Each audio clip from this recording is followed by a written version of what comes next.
சிவம் மருத்துவமனை ஆரோக்கியமே வரம். இப்போ ஜென்ரேஷன்ஸ் சித்தா அப்படின்னு வர்றப்போ என்ன மாதிரி இருந்தா உங்களுக்கு கொஞ்சம் ட்ரீட் பண்றதுக்கு கொஞ்சம் ஈஸியா இருக்கும்னு நினைக்கிறீங்க? பொதுவா நான் மக்கள் கிட்ட சொல்ற ஒரே ஒரு விஷயம் என்னன்னா, எல்லாரும் சித்தா நோக்கி எப்போ வராங்கன்னா, கடைசி கட்டம் இவ்வளவுதான் உங்களோட லைஃப் அப்படின்னு நீங்க சொல்லும் போது மட்டும்தான் சித்தாவை நோக்கி வராங்களே ஒழிய, வருமுன் காப்போம் அப்படின்ற ஒரு விஷயம் யாருக்கும் ஒரு அவேர்னஸ் கிடையவே கிடையாது. ரீசன்ட் டைம்ஸில் நம்ம பார்த்துட்டு இருக்க கேசஸ் எல்லாமே சொரியாசிஸ், எக்ஸிமா இந்த மாதிரி பிரச்சனைக்காக தான் நிறைய பேர் வராங்க. என்னோட ஹேர் ஸ்டைல் அழகாக இருக்கணுன்றதுக்காக நிறைய ஹேர் கலரிங் போட்டுக்கிறாங்க. அது என்ன பண்ணுதுன்னா உங்களோட ஸ்கின்னை ஃபுல்லாக ட்ரை ஆகிடுது. ஸ்கின் வந்து பார்த்தீங்கன்னா தோல் உரிய ஆரம்பிக்குது, அப்புறம் செதிலாக வர ஆரம்பிக்குது.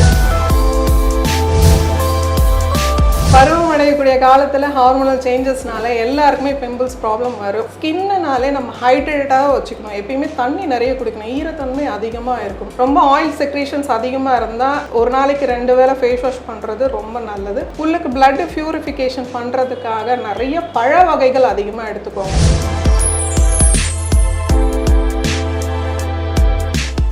வணக்கம் அன்பு நண்பர்களே, நான் உங்கள் அன்பு நண்பன் ஷா. இன்றைக்கி நம்ம கூட டாக்டர் கனிமொழி அவங்க இருக்கிறாங்க, சிவம் மருத்துவமனையுடைய நிறுவனர். நிறைய விஷயங்கள் வந்து டவுட்டாகவும் நிறைய கேள்விகளாகவும் சித்த மருத்துவத்தை பற்றி கேட்க போகிறோம். அண்ட் மருத்துவம் தாண்டி நிறைய சேவைகளும் மேம் வந்து பண்ணிகிட்டு இருக்காங்க. ஃப்ரீ கேம்ப்ஸ், இலவச கேம்புகள் வந்து எல்லா வாரங்களும் வந்து பண்ணிகிட்டு இருக்காங்க. இன்னும் நிறைய சேவைகள் வந்து பண்ண இருக்கிறதாகவும் சொன்னாங்க. நிறைய கேள்விகள் இருக்குது, நிறைய இன்ட்ரெஸ்டிங்கான பதில்கள் வருன்ற ஒரு எதிர்பார்ப்போட. வணக்கம் மேம். வணக்கம் மேம். நிறைய கேள்வி இருக்குது. அதுக்கு முன்னாடி ஏன் மேம் சித்தா, ஏன் நீங்கள் வந்து ஒரு லெகசியாக அப்படி கண்டினியூ பண்ணுறீங்களா? ஏன் சித்தா அப்படிங்கிற ஒரு விஷயம் அண்ட் டெய்லி பேஷண்ட்ஸ் பார்க்குறீங்க, எப்படி ஃபீல் ஆகுது? எல்லாருக்குமே ஆசை வந்து எம்பிபிஎஸ் படிக்கணும், ஒரு அலோபதி மருத்துவர் ஆகணும் அப்படின்றது தான். எனக்கு சித்தா கிடைச்சது வந்து ஒரு பெரிய வரப்பிரசாதமாக நினைக்கிறேன். ஸோ என்னென்னா, நம்ம சித்த மருத்துவத்தில் மட்டும்தான் ஒரு முழு மனதோட ஒரு ஈடுபாடோடு நம்ம செய்யும்போது என்ன ஒரு வியாதியும் முழுமையான ஒரு குணம்ன்றது சித்த மருத்துவத்தில் தான் கிடைக்கும். ஸோ அந்த சித்த மருத்துவத்தை நோக்கி இப்போ நிறைய பேர் வந்துட்டுருக்காங்க. ஸோ அந்த மாதிரி வரவங்களுக்கு நம்ம முழுமையாக ஒரு வியாதியை பற்றி நல்லா எக்ஸ்பிளைன் பண்ணும்போது அதுலேருந்து ஒரு முழுமையான பலனும் அவங்க அடைகிறாங்க. ஸோ ஆஃப்டர் கோவிட்க்கு அப்புறமே சித்த மருத்துவத்தை நோக்கி நிறைய பேர் வந்துட்டுருக்காங்க. Okay ma'am. இப்போது நீங்கள் ஒரு பேஷனாக இதை பண்ணுறேன் அப்படின்ற மாதிரி நீங்கள் சொன்னீங்க. நிறைய அதில் நிறைய விஷயங்கள் பண்ணுறீங்க. இப்போது ஜென்ரேஷன்ஸ் அண்ட் இப்போ நிறைய ஜென்ரேஷன் நீங்கள் பார்த்துருக்கீங்க. இப்போ வர்ற மக்கள் சித்தா அப்படின்னு வர்றப்போ என்ன மாதிரி இருந்தால் அவங்களுக்கு கொஞ்சம் ட்ரீட் பண்ணுறதுக்கு கொஞ்சம் ஈஸியாக இருக்கும்னு நினைக்கிறீங்க? ஏன்னா like when it comes to allopathy அவங்க நிறைய ப்ரிப்பேர் பண்ணிட்டு வராங்க. இந்த டாக்டர், இந்த ஸ்பெஷலிஸ்ட், இந்த ஹாஸ்பிட்டல் எல்லாமே பார்த்து போகிறாங்க. But when it comes to Siddha எப்படி மக்கள் ப்ரிப்பேர் ஆகி வரணும்னு நீங்கள் நினைக்கிறீங்க? இப்போ எது உங்களுக்கு வந்து கொஞ்சம் மக்கள்கிட்ட கொஞ்சம் முரணாக இருக்குது நீங்கள் ஃபீல் பண்ணுறீங்க? பொதுவாக நான் மக்கள்கிட்ட சொல்கிற ஒரே ஒரு விஷயம் என்னென்னா, எல்லாரும் சித்தா நோக்கி எப்போ வராங்கன்னா, கடைசி கட்டம் இதை வந்து சரி பண்ண முடியாது அப்படின்ற சொல்லும்போது தான் மாற்றுமுறை மருத்துவத்தில் இதை சரி பண்ணவே முடியாது, இதுக்கப்புறம் இவ்வளோதான் உங்களோட லைஃப் அப்படின்னு, லைஃப் ஸ்டைல்னா இவ்வளோதான் அப்படின்னு நீங்கள் சொல்லும்போது மட்டும்தான் சித்தாவை நோக்கி வராங்களே ஒழிய, அதுக்கு முன்னாடி வருமுன் காப்போம் அப்படின்ற ஒரு விஷயம் யாருக்கும் ஒரு அவேர்னஸ் கிடையவே கிடையாது. ஸோ என்னோட சஜஷன் நான் என்ன சொல்கிறேன்னா, என்னோடதை நான் சொல்கிறேன்னா, ஒரு வியாதி வருதுன்னா அறிகுறிகள் கண்டிப்பாக தெரிய போகுது. அப்போவே அந்த வியாதியை நீங்கள் முழுமையாக சரி பண்ணிக்கணும்னு ஒரு எண்ணம் கண்டிப்பாக வரணும். இப்போ இன்றைக்கி என்னால் நடக்கவே முடியல அப்படின்ற பட்சத்தில் தான் இது எனக்கு ஏதோ பிரச்சனை கொடுக்குது, இதை நான் சரி பண்ணிக்கணும்னு நினைக்கிறாங்க. அது வந்து உடனே வந்து இமீடியட்டாக சரியாகணும்னு நினைக்கிறாங்க. இப்போ எனக்கு மருந்து போட்டேன்னா 1 ஹவரில் எனக்கு சரியாயிடணும், இல்லை 1 நாளில் சரியாயிடணும், அப்படி தான் நான் நினைக்கிறாங்களே ஒழிய அது முழுமையாக சரி பண்ணிக்கணுன்ற ஒரு எண்ணம் இல்லை. ஆனால் இப்போ நிறைய பேர் மக்களுக்கு ஒரு அவேர்னஸ் இருக்குது, நிறைய சர்ச் பண்ணுறாங்க, சித்த மருத்துவத்தை நோக்கி நிறைய பேர் வந்துட்டுருக்காங்க. ஏன்னா இதெல்லாம் முழுமையான தீர்வு கிடைக்குன்றதால சித்த மருத்துவத்தை நோக்கி நிறைய பேர் வந்துட்டுருக்காங்க. ஓகே, மகிழ்ச்சி. உண்மையிலே இப்போ என்னென்னா மேம், ஸ்கின் அப்படிங்கிறது வந்து இப்போது இருக்கக்கூடிய காலகட்டத்தில் ஒரு 60 to 70% ஆஃப் பீப்புள்ஸ் வந்து பார்த்திங்கன்னா நம்ம அழகாக இருக்கணும், நமக்கு வந்து பார்க்குறதுக்கு ரொம்ப வந்து க்ளோயிங்காக தெரியணும் அப்படிங்கிறத பார்க்குறாங்க. So when it comes to skin என்ன மாதிரி விஷயங்கள்லாம் வந்து உங்களுக்கு மைண்டுக்கு வருது? ஸோ நார்மலாகவே எல்லாருமே இப்போது ரீசன்ட் டைம்ஸில் நம்ம பார்த்துட்டு இருக்க கேசஸ் எல்லாமே சொரியாசிஸ், எக்ஸிமா அந்த மாதிரி வெண்புள்ளி இந்த மாதிரி பிரச்சனைக்காக தான் நிறைய பேர் வராங்க. ஆனால் சொரியாசிஸ்க்காக வர பேஷண்ட்ஸ் தான் ரொம்ப ஜாஸ்தி. ஏன்னா சொரியாசிஸ் பற்றி இப்போ ஒரு நிறைய அவேர்னஸ் இல்லை. நிறைய பேர் என்ன பண்ணுறாங்க, நான் இன்னைக்கு அழகாக இருக்கணும், என்னோட ஹேர் ஸ்டைல் அழகாக இருக்கணுன்றதுக்காக நிறைய ஹேர் கலரிங் போட்டுக்கிறாங்க, நிறைய கெமிக்கல்ஸ் இருக்கிற ஷாம்பூஸ் எல்லாமே யூஸ் பண்ணுறாங்க. அது என்ன பண்ணுதுன்னா உங்களோட ஸ்கின்னை ஃபுல்லாக ட்ரை ஆகிடுது. ஸோ ரெகுலராக நான் அதை டை யூஸ் பண்ணும்போது கண்டிப்பாக என்னோடய ஸ்கின் வந்து பார்த்திங்கன்னா தோல் உரிய ஆரம்பிக்குது, அப்புறம் செதிலாக வர ஆரம்பிக்குது.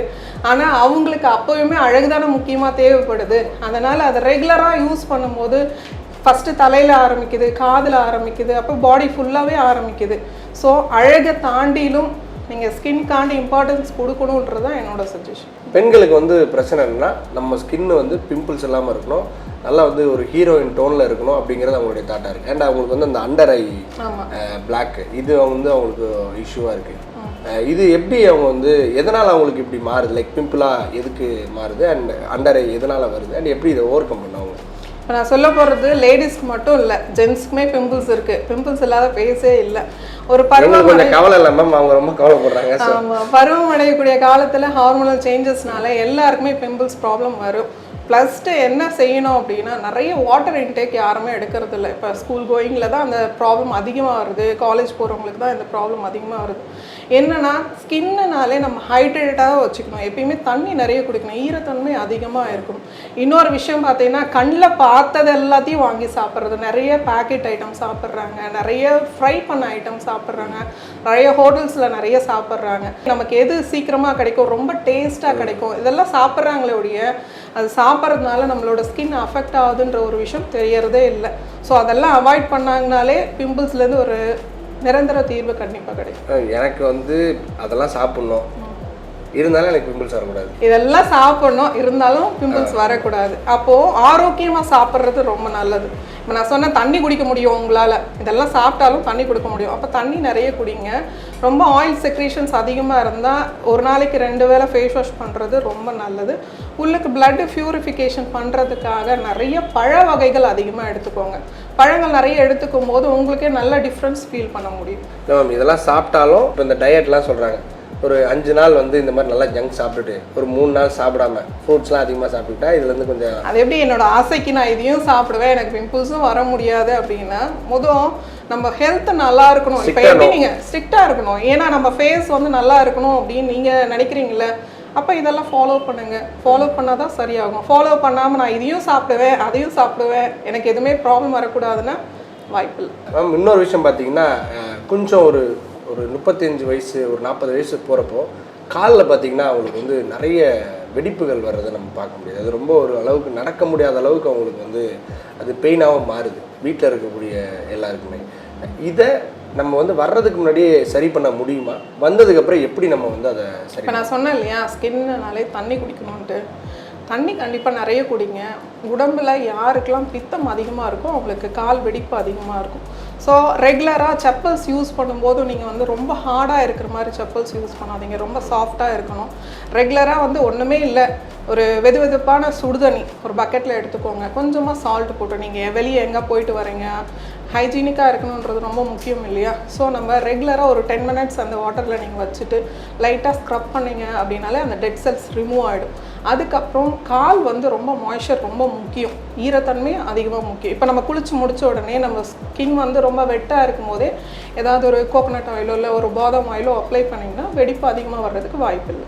ஓகே, இப்போ வந்துருச்சு, எக்ஸ்ட்ரீம் ஸ்டேஜில் இருக்குது, அதை எப்படி சரி பண்ண முடியுமா சித்தால? என்ன மாதிரியான மெடிகேஷன்ஸ் இருக்குது? அப்போது ரெகுலராக வந்து நீங்கள் பார்த்தீங்கன்னா, இப்போ நான் சொன்ன மாதிரி ஹாட் வாட்டரில் சால்ட் போட்டு வச்சு க்ளீன் பண்ணணும். ஃபஸ்ட்டு க்ளீன் பண்ணிவிட்டு அதுக்கப்புறமா ரெகுலராக படுக்க போகும்போது ஆலிவ் ஆயில் ரெகுலராக அப்ளை பண்ணிங்கனாலே அதுலேருந்து ஒரு நிரந்தரமான ஒரு தீர்வு கிடைக்கும்.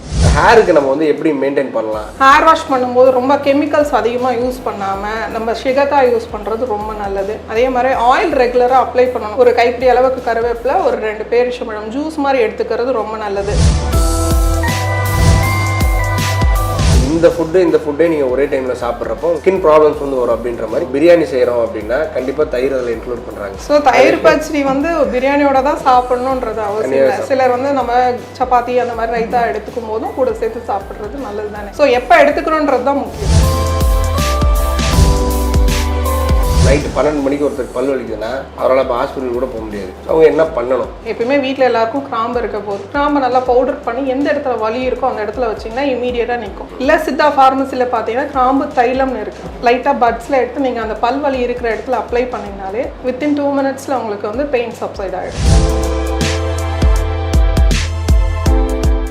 ஆரோக்கியம் வரமாக சிவம் மருத்துவமனை 8111 044 6000.